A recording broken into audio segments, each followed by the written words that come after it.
जो चुप रहना सीख लेता है उसको सोचना भी आ जाता है। खाली सोचना नहीं, हर चीज को जानना वहीं से आता है। डिजायर्स और डर हमारे ब्रेन में एंटर नहीं कर सकते। मैं क्यों इतना खिलाफत करता हूँ कॉलेज का, और पापा क्यों नहीं करते कॉलेज का खिलाफत? बताइए, पापा जी कॉलेज की खिलाफत क्यों नहीं करते? मतलब मेरे पापा और आपके पापा, मतलब मैं बोलता हूँ कॉलेज की ज़रूरत ही नहीं। क्यों? उनको कॉलेज जाने से फ़ायदा हुआ है। वो क्लास में अच्छे नंबर पाते थे, उनको रिस्पेक्ट मिलती थी, उनको क्लास में जाने से ही मौका मिला सीखने का, पढ़ने का। लेकिन एक चीज़ उनको नहीं मिला जो मुझे मिला, कोई ऐसी चीज़ जिसको मैं करना चाहता हूँ इर्रिस्पेक्टिव कि मुझे उसके बदले में कुछ मिले चाहे ना मिले। जैसे मैं ज़रूर पढ़ाता हूँ आप लोगों को, ये पापा को नहीं मिला। पापा को पूरी की पूरी भगवद गीता याद है। जब वहाँ थे, जॉब करते थे, तो उस समय इस तरह के लैपटॉप्स नहीं आया करते थे, मोटे मोटे डेस्कटॉप्स आते थे। तो उन्होंने पूरी की पूरी भगवद गीता संस्कृत में बोल करके हिंदी में उसका अनुवाद करके रिकॉर्ड की थी और पेन ड्राइव में लाकर मुझे दिया था। उस समय इंटरनेट नहीं था हमारे घर में, और फिर बाद में उसको डीवीडी पर राइट कराया था। मैंने कहा आपको तो बहुत अच्छा याद है, आप अगर चाहें तो मेरे साथ मिलकर के चैनल पे अपलोड कर दें। मैंने कहा मैं यहाँ से ट्राइपॉड भेज दूंगा, मोबाइल आपके पास है ही, वैभव हेल्प कर देगा। अरे छोड़ो। तो वो क्यों छोड़ो जाने दो है? क्योंकि उनको लगता है कि जो मुझे चाहिए था भगवद गीता से मुझे मिल गया है, अब उसमें से मेरी लाइफ में और वैल्यू ऐड नहीं होगा। ये क्या चीज़ है पता है? इसको बोलते हैं मेंटल नॉलेज।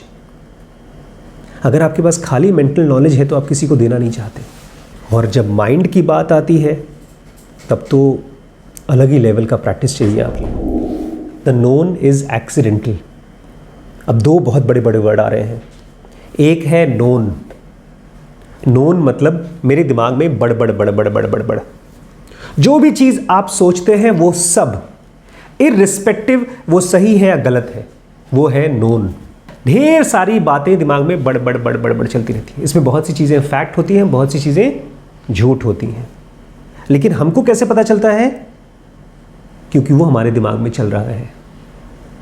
अच्छा, एक तो ये हो गया नोन। नोन क्या है? जो भी चीज़ आपके दिमाग में चलती है। Known is accidental. आपको पता है, कोई आदमी आपके पास आ जाए, वो अपनी कहानी बताए, अपना दुख या अपनी खुशी, आप ये नहीं जान सकते कि वो सच बोल रहा है कि झूठ बोल रहा है। क्यों? क्योंकि हमारा माइंड इतना बड़बड़ बड़बड़ करता है कि उसको तुक्का लगाना पड़ता है। हाँ यार देखो, उसकी आंखों से आंसू आ रहे हैं, शायद सच बोलता हो। पता नहीं यार सच बोल रहा है कि झूठ बोल रहा है।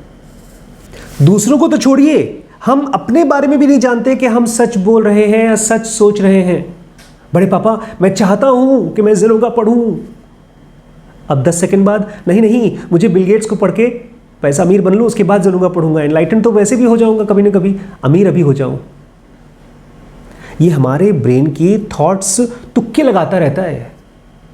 ये तुक्का ठीक वैसा ही है जैसे कि मैं यहाँ से एक डार्ट उठाऊं, डार्ट नहीं होता जिसमें मारते हैं तो निशान पर, यहाँ से मारूं तो उधर ही जाके लगेगा, ये पक्का नहीं है। तो अगर मैं आप लोगों के बारे में कोई थॉट सोच रहा हूं, वो थॉट सच है या झूठ, ये पक्का नहीं है। आप आके मुझसे कहें सर पढ़ने के लिए नहीं आया क्योंकि मेरे ऑफिस में बहुत ज़्यादा काम था, वो सच था कि झूठ था मैं नहीं जान सकता, खाली तुक्का लगा सकता हूँ। तो जो भी हमारे ब्रेन में चलता है वो क्या है? तुक्के हैं। तुक्का मतलब एक्सीडेंट है। लेकिन इसी के कंपैरिजन में एक चीज़ है जिसको हम बोलते हैं अननोन। नोन तो समझ गए सारे थॉट्स, लेकिन एक चीज़ होती है अननोन। अननोन होता है साइलेंस। जब भी हम कुछ सोचते नहीं हैं, जब हम शांत होते हैं, हम खाली दिन में एक ही बार शांत होते हैं। कब? सोते वक्त। और उसमें से जब हम निकल के आते हैं तो बहुत फ्रेश होते हैं। क्यों? क्योंकि वो अननोन किसका घर है? रियल का।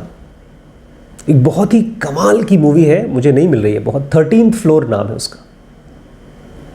उसमें एक कंप्यूटर की ऑफिस है और उसमें, मैंने देखी नहीं फिल्म, मुझे कई सालों पहले किसी ने उस फिल्म की कहानी बताई थी, तब से मुझे याद है, थोड़ा सा पार्ट याद है। उसमें एक ऑफिस में रहता है और वो कंप्यूटर सॉफ्टवेयर पे कुछ कुछ काम करता रहता है और वो खोजता रहता है। किसी ने बताया कि तुम लोग फंसे हो, तुम लोग जेल में हो। वो खोजता रहा, तब बाद में पता चला कि ये पूरी की पूरी दुनिया ही जेल है, जैसे मैट्रिक्स मूवी है ऐसा कुछ। हम भी जेल में हैं, लेकिन हमारी जेल किस चीज़ से बनी है? थॉट्स से। जब हम सो के उठते हैं तो हम जो जो चीज़ें सोचते हैं हमको लगता है यही रियल है यार, हमारा भाई, हमारा पापा, हमारी नौकरी, हमारा कंप्यूटर, हमारा फ़ोन, ये रियल है। लेकिन असल में रियल क्या है? हमारा साइलेंस। क्यों वो रियल है, या कहना चाहिए कैसे वो रियल है? इसका खाली एग्जाम्पल यही है, जब आप सो के उठते हैं तो आपको क्या याद रहता है?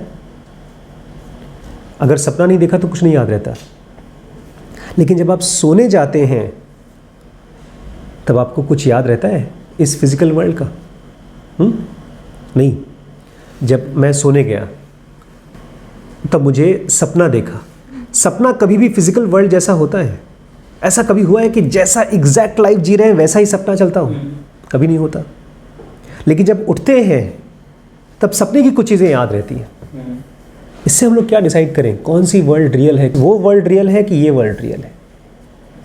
जब सो के उठते हैं वो वाली वर्ल्ड। ये वाली। इसका हमको रियल इसलिए लगता है क्योंकि इसकी पूरी लाइन सेम है। मतलब कल क्या हुआ, परसों क्या हुआ, नरसों क्या हुआ, हम सब के सपने एक जैसे चल रहे हैं। तो हम सब यहाँ बैठे हैं और हम सबको याद है कल भी यहाँ बैठे थे। और खाली ये मेरी थॉट नहीं है। अगर मैं आपसे पूछूं तो आप भी थे, आप भी थे। अगर आप में से कोई आदमी बोले अरे नहीं कल तो हम लोग ओयल गए थे खेत में, तो बोलेंगे ये पागल है। सोचिए किसी दिन हम सब सो के उठे और हम सब अब भूल गए, सबकी मेमोरी ख़त्म हो गई, याददाश्त चली गई। किसकी तरह? गजनी की तरह। गजनी में नहीं, उसको बार बार भूल जाता था। तब क्या आप कह पाएंगे कि ये दुनिया रियल है कि नहीं? तब मैं आप लोगों को देखूंगा, बोलूँगा किससे मिलना है जी?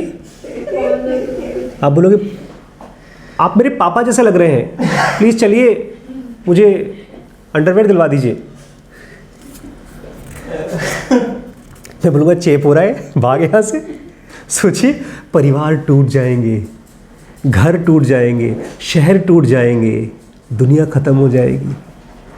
कोई मैजिकल तरीके से इस ब्रेन में हम लोगों की मेमोरीज़ को चिपका चिपका के रखा हुआ है। लेकिन इसको रियल मत मानिए, क्योंकि यहाँ पर बहुत परेशानियाँ होती हैं यार। दो चीज़ें यहाँ पर बहुत दिक्कत करती हैं। कौन सी दो चीज़ें? डिज़ायर और फियर। ये दो चीज़ें हमारे सोते समय नहीं होती हैं। होती है जिस आदमी को ये समझ में आ जाता है डिज़ायर्स में और फियर में जीना बंधन है, वो आदमी फ्री होना शुरू हो जाता है। वो दूसरों को देखता है और उसके मन में अगर कोई थॉट आता है तो उसको शांत कर लेता है। एक बार नानक को बुलाया राजा साहब ने, वहाँ के जो सुल्तान थे। उन्होंने सुन लिया था कि ये आदमी एनलाइटेंड हो गया, कुछ हो गया, चमत्कारी चीज़ हो गई है, तो उन्होंने उसको बुलाया अपने यहाँ। और वो भी इस वजह से क्योंकि नानक बोलते थे ना ही तो अल्लाह मस्जिद में है ना ही तो भगवान मंदिर में है, ऐसा बोलते थे। तो वहाँ के जितने भी पंडित पुरोहित थे सबको गुस्सा लगा कि तुम ऐसी बातें कैसे बोल सकते हो, ये तो तुम कास्ट के नाम पर लोगों को बंटवारा कर रहे हो, ख़त्म कर रहे हो। तो नानक हिंदू थे, तो वहाँ का जो मस्जिद का मौलवी था उसने कहा अगर तुम नहीं मानते हो तो हमारे साथ नमाज़ पढ़ोगे? उन्होंने कहा पढ़ेंगे। तो वहाँ पर सुल्तान साहब, ये वहाँ मौलवी साहब और सब लोग बैठ कर के नमाज़ पढ़ रहे थे, ये भी वहीं बैठे हुए थे। तो सब लोग ऐसे नमाज जैसे पढ़ते हैं ऐसे पढ़ रहे थे, ये वहीं बैठे हुए थे, कुछ पढ़ नहीं रहे थे। जब नमाज पूरी हो गई तो मौलवी इनको देख रहा, सुल्तान भी इनको देख रहे हैं। बोलते हैं आपने तो कहा था नमाज़ पढ़ेंगे, आपने तो पढ़ा ही नहीं। तो नानक बोलते हैं मैंने क्या किया नहीं किया मैं तो बाद में बात करूँगा, नमाज़ तो आपने भी नहीं पढ़ी मौलवी साहब, आप तो अपने घर के बारे में सोच रहे थे, अपने भैंस के बारे में, बकरी के बारे में। और वो सही में वो सब सोच रहा था, वो डर गया। तो जो सुल्तान साहब थे बोलते हैं अगर इनके साथ नहीं आप नमाज़ पढ़ सकते तो मेरे साथ पढ़ लेते। बोलते हैं आप कहाँ पढ़ रहे थे, आप तो अरब में जाकर के घोड़े खरीद रहे थे अच्छे अच्छे। सुल्तान साहब चुप, क्योंकि वो सही में अरब के घोड़े और सफ़ेद घोड़े के बारे में सोच रहे थे। थॉट्स पे हमारा कहाँ जोर है, क्योंकि थॉट्स क्या है? एक्सीडेंटल है, तुक्का है, जो भी थॉट आता है जो चलते रहता है। सुल्तान साहब चुप होकर के वहाँ से चले गए और बाद में मैसेज भेजा कि उनको मेरे पास भेजो। नानक और उनके साथ मर्दाना उन्हीं के साथ रहता था, जैसे हमारे साथ वैभव रहते हैं फ़िलहाल। गए हुए बोलते हैं आप तो बहुत पहुंची हुई चीज़ है, आप हमारे साथ रहिए, आपको जो जितना पैसा चाहिए उतना ले लीजिए। तो मर्दाना बोले, नानक तो कुछ नहीं बोले, पैसे रुपए नहीं चाहिए इनको, फिर वहाँ से चले गए। तो जब हम साइलेंस में रहना सीख लेते हैं तब हमारा माइंड भी यूज़ करना हमको आ जाता है। जो चुप रहना सीख लेता है उसको सोचना भी आ जाता है, और खाली सोचना नहीं, हर चीज़ को जानना वहीं से आता है। तब डिज़ायर्स और डर हमारे ब्रेन में एंटर नहीं कर सकते।